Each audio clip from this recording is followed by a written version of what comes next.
Well, to tell us more about the situation in Syria, I'm joined from Washington by Dr. Webster Tarpley, author and historian. Welcome to the programme, sir.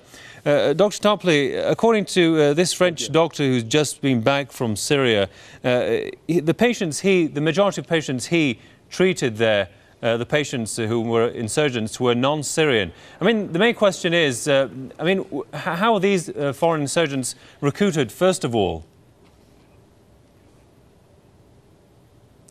Well, they're recruited by the networks of NATO intelligence. This is, after all, a CIA covert operation. They form a secret army. I can certainly confirm what this report says. That was already clear last November when I visited places like Damascus and Homs and Banias over on the coast. The reports were that foreign fighters were a significant and growing part of this insurrection. So they've been recruited from Morocco to Pakistan and from Somalia to Chechnya. In particular, the Libyans are a big group because there was a direct airlift set up. The fighters, the jihadis that were used by NATO intelligence to overthrow Gaddafi were loaded on airplanes and brought to southern Turkey. So that is what it is. And I think it would be important.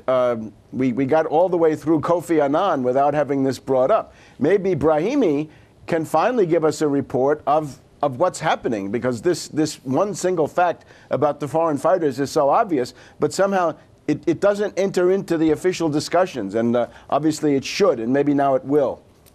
Indeed, and it seems these foreign fighters are receiving training and funding and the like by these foreign countries. I mean, well, what is the end game with these foreign insurgents there?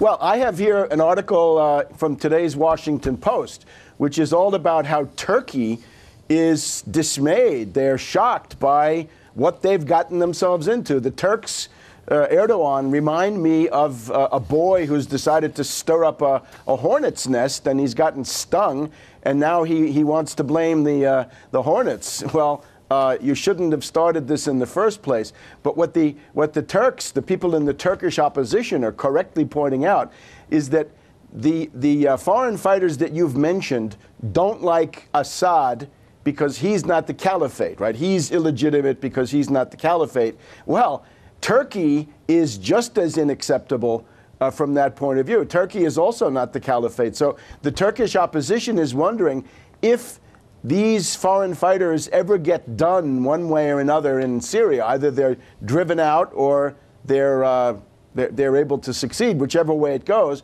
They're then going to turn on Turkey. So I think one of the lessons about the endgame is Turkey would be very well advised to pull back from this incalculable folly while there's still time. And it's totally artificial. If Turkey withdrew their support, this entire thing would come to an end within a couple of weeks. And very briefly, Doctor, how much is there for Lakhdar Brahimi to do in Syria? It depends on his initiative. I mean, some of the earlier reports are not so good.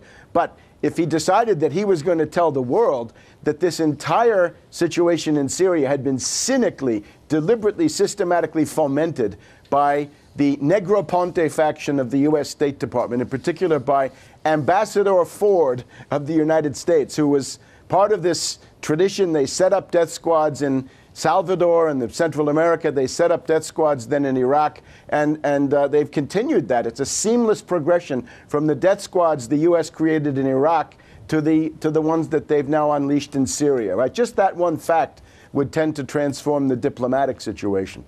Indeed. Well, I'm sorry to have to leave it there because of time restrictions. Many thanks to Dr. Webster Tarpley, author and historian from Washington. Thanks for your time there, sir.